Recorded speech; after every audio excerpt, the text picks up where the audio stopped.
Well, today's going to be the day I get run off my own land by a bunch of entitled HOA busybodies. Yeah, me neither. But 600 a.m. sharp, before I'd even had my coffee, my phone blows up. 911 dispatch. Sir, you're trespassing on private property. Leave the ranch now. My ranch. The 50-acre sanctuary I bought for one reason only: to save my brother Eddie's life. The one place his PTSD nightmares finally let go. And now here's this HOA tyrant, Stella Worthington, screeching at me like a banshee because her golden boy Trevor needs my land to win his custody battle. And she's using her own grandkids as leverage, demanding the deed by sunrise like she's some kind of mafia boss. What she doesn't realize is I've been documenting every stunt she's pulled. Every trespass, every threat, every time her darling boy ran midnight ATV raids, revved his engine outside my brother's bedroom, slashed my irrigation lines, and left him shaking. All of it airtight, ready for court. You ever wonder what you'd do if someone tried to destroy the one place your war hero brother finally found peace? I'm Tom Bridgewater, been the county sheriff for 22 years, but forget the badge for a second. This story, it's about family, about sacrifice, and about what happens when you shove the wrong man too far. See, I bought this patch of land not for the views, not for the investment, but because Eddie needed a place where he could breathe again. After Afghanistan, he came home missing more than just a leg. You could see it in his eyes: the sand, the bombs, all the things he wouldn't talk about. The VA handed him pills and paperwork, but nothing worked. He was sinking fast. But something about this ranch, the smell of sun-baked hay, the rhythm of cattle moving through the grass, brought my brother back. He started sleeping, stopped shaking, smiled for the first time in years. Then, like a tornado in designer heels, and stomped Stella Worthington, queen of the Willowbrook Estates, HOA, where every mailbox matches and the smallest yard violation is an act of war. She's got that kind of confidence only people who've married money and never heard the word no can pull off. Her son Trevor, though, that's where my problems really started.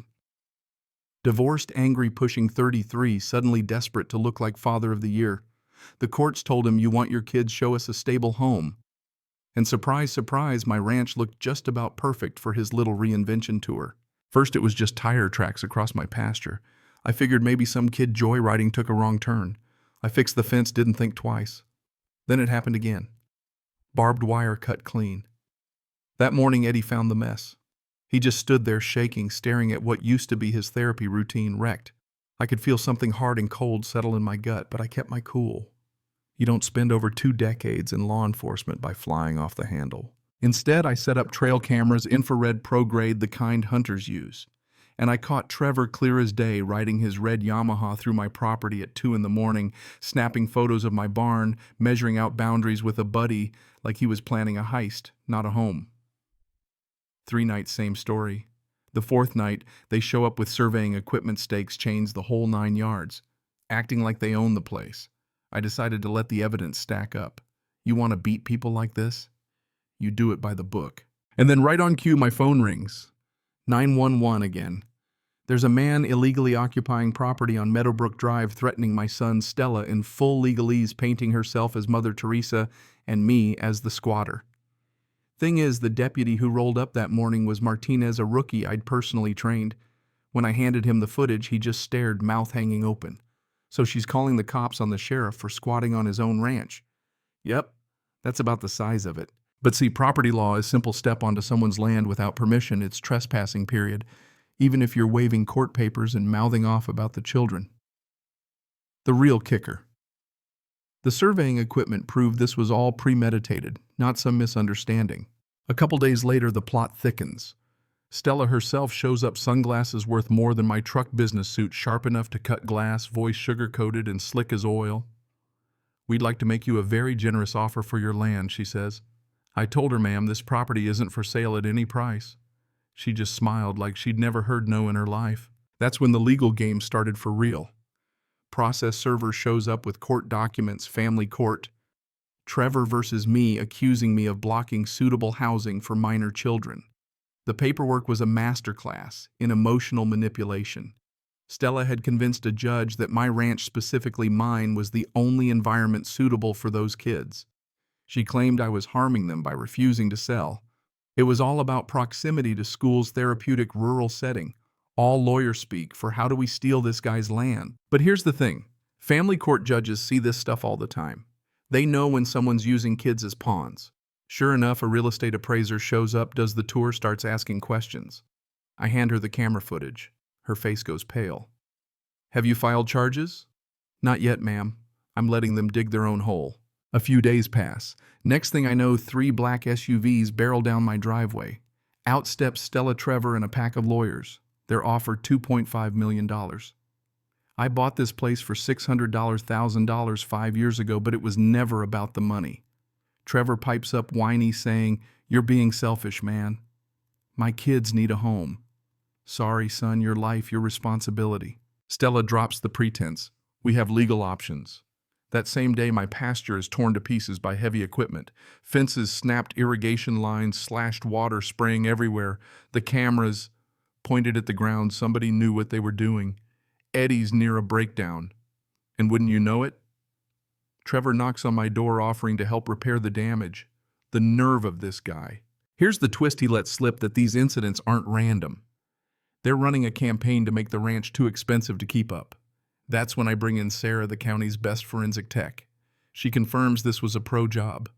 Someone with construction experience targeting the most expensive bits to repair. And then, of course, Trevor's uncle's construction company trucks start circling my property. They want me to know they've got muscle money and connections. The intimidation is textbook. But they hadn't counted on one thing: people talk. Out of the blue, I get a call from Angela Martinez, used to be Worthington Trevor's ex-wife. She tells me everything. Trevor didn't lose custody because of housing. He lost it for domestic violence, financial fraud, and psychological issues. The whole custody battle was a smokescreen. He'd pulled this scam in Colorado too, targeting ranchers, faking emergencies, filing lawsuits, using child welfare as a weapon. The real goal? Turn my land into a luxury resort glamping site, maybe even a wedding venue. Angela sends me court records, police reports, psychological evaluations, enough evidence to bury Trevor and Stella. Now, when you use children as props in a property scam, you're not just a bad neighbor, you're flirting with federal crimes. Fraud, wire fraud, conspiracy. And you know what? They picked the wrong target. They thought I was just some country bumpkin. Had no clue I was the sheriff. Time to give them enough rope. I called in every favor I was owed. Bobby, a civil engineer, helped me rig a temporary bridge over the irrigation ditch strong enough for my ATV, but not for Trevor's heavier rig. Angela agreed to testify. Neighboring ranchers, tired of Worthington harassment, lined up to be witnesses. I set up recording gear, trail cameras, and told Eddie exactly what was about to go down. The night of reckoning. Trevor and a buddy show up to sabotage my ranch again, caught on every camera and microphone. They're talking about making it look like equipment failure, but the bridge was waiting. As Trevor guns it across, the bridge collapses, dumping him and his ATV into 8 feet of cold water. He screams. His buddy runs over. I radio Martinez. We got him. Squad cars roll in, lights blazing. Stella arrives in a robe, lawyers in tow, and thanks to Angela and Channel 7 News, the whole mess is broadcast live. Stella tries her old routine threats. Legalese, arrest this man for trapping my son. But when I step out in full uniform and introduce myself as Sheriff Bridgewater, the look on her face, well, I'll be honest, it made my year. Your son's under arrest for trespass, conspiracy, and property destruction. You're being charged as an accessory. News cameras rolling, legal team speechless, and Trevor sopping wet, howling about his rights. Justice Texas style. After that, things moved fast. Trevor racked up 18 charges. His construction buddy turned state's evidence. Stella lost her law license, faced federal charges, and her precious HOA booted her for good. My civil lawsuit paid for every penny of damage plus therapy for Eddie. And the Worthington name became a punchline for HOA abuse on national news. But the best part, peace. Eddie's recovery took off. We started a nonprofit for veterans struggling with PTSD, Bridgewater Ranch Veterans Recovery Program. We built a real bridge this time.